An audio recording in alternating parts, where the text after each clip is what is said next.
یہ اسی طرز پہ جو ہے نا پاکستان میں بھی اب یہ ہے کہ مطلب اس وقت جوڈیشری جو ہے نا کوئی فیصلہ دیتی ہے تو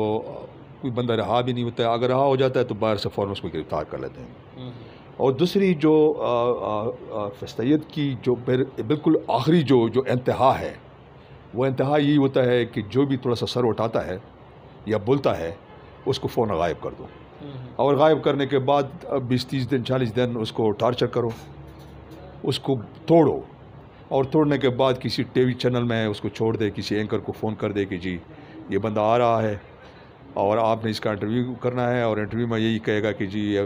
جو ہے نا یہ سارے جو کنسپائریسی ہیچ ہوئی تھی وہ زمان پارک میں ہوئی تھی، عمران خان اس نے یہی انسٹرکشن دیے تھے۔ تو یہ اصل میں معاملہ یہ ہے کہ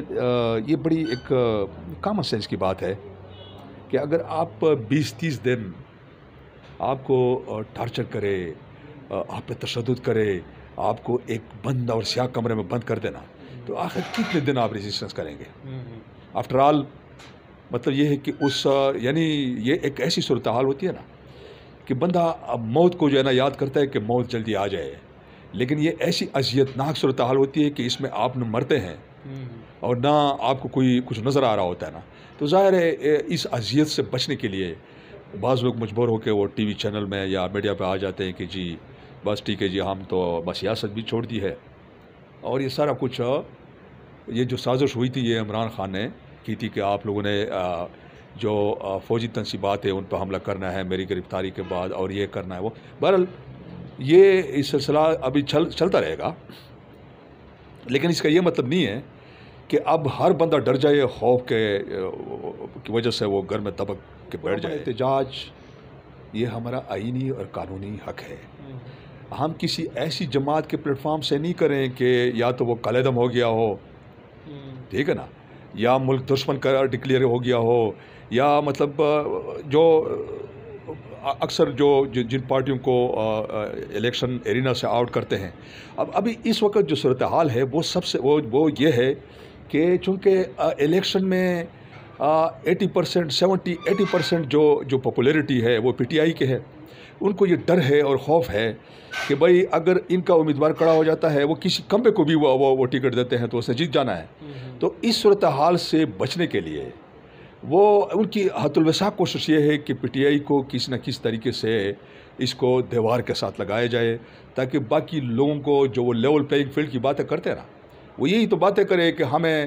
اس پارٹی کو مائنس کر کے ہمیں لیول پلینگ فیلڈ پرووائڈ کیا جائے نا۔ تو میرے خیال میں ایسے میں کسی جماعت کو اس طرح مین پولیٹیکل سٹریم سے نکالنا کہ جس پارٹی کی مقبولیت اور جس کی لیڈرشپ کے ساتھ 70-80% لوگ ہو، اس کو نکال کے الیکشن کرانا، میں سمجھتا ہوں کہ یہ ویسے ایک ڈونگ ہوگا،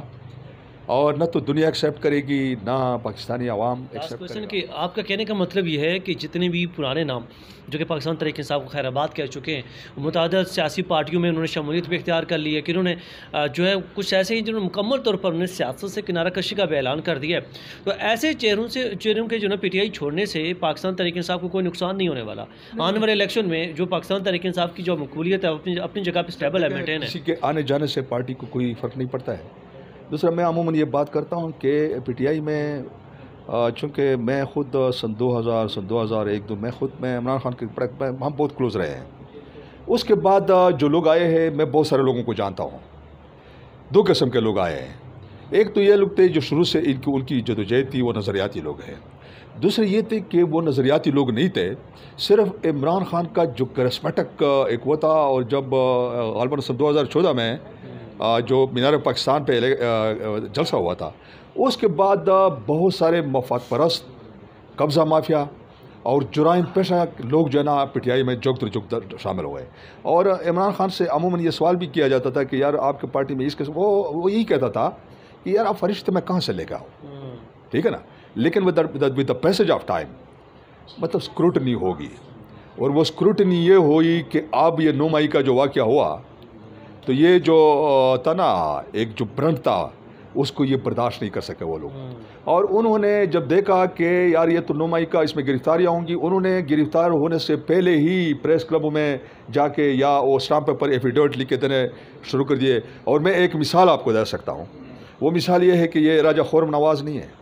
راجہ خرم نواز کا پالیٹکس سے کوئی تعلق ہی نہیں تھا. میں اس کی پوری ہسٹری جانتا ہوں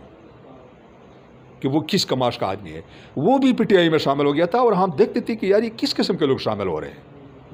ٹھیک ہے نا معاملہ یہ. لیکن آپ نے دیکھا کہ جیسے برا ٹائم آیا نا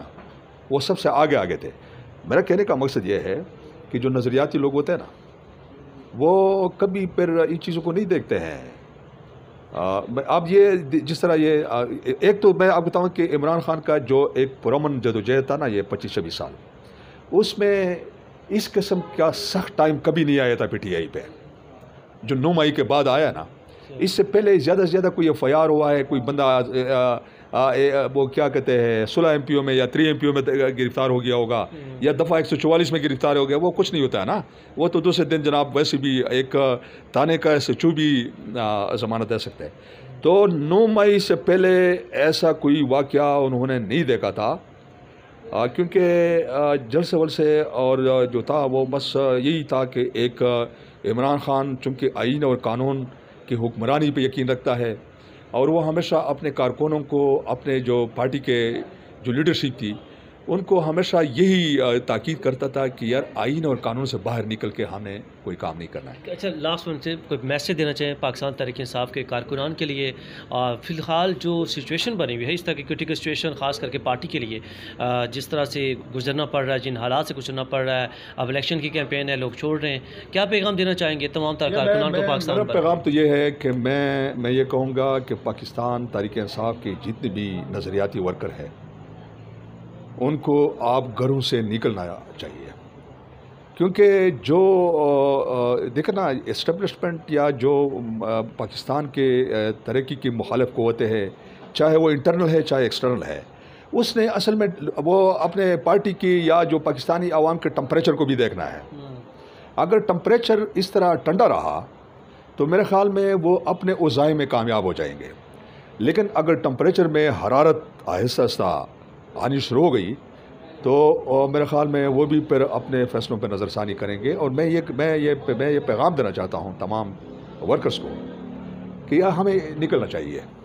ہمیں اس چیز کو. اور اس کے لیے انشاءاللہ ہم کوئی اسٹریٹجی بنا رہے ہیں. ہم چاہتے ہیں کہ یہ سٹارٹ اسلام آباد یعنی وفاقی دارالخلافہ سے ہونا چاہیے. ٹھیک ہے نا. اور اس کے لیے ہم ترکیب پوری ماڈس آپرینڈی انشاءاللہ ہم طے کریں گے. یہ راجہ صاحب ہو گئے، شاہ صاحب ہو گئے، یہ بڑے سینئر اور بڑے یعنی نظریاتی لوگ ہیں. یہ سارے یہ آپ دیکھ رہے ہیں نا یہ ابھی تک ڈٹے ہوئے ہیں. تو جو ڈٹے ہوئے لوگ ہیں ان کو ہم انشاءاللہ ان کو وہ کریں گے، ان کا جو ولولہ ہے، جوش ہے، جذبہ ہے، اس سے ہم فائدہ اٹھائیں گے اور ان کو کہیں گے کہ بھائی آپ آگے آئیں. گرفتاری یا کوئی بھی مشکل ٹائم ہوا تو انشاءاللہ ہم فرنٹ لائن میں ہوں گے. Thank you so much. Front line میں لڑیں گے انشاءاللہ.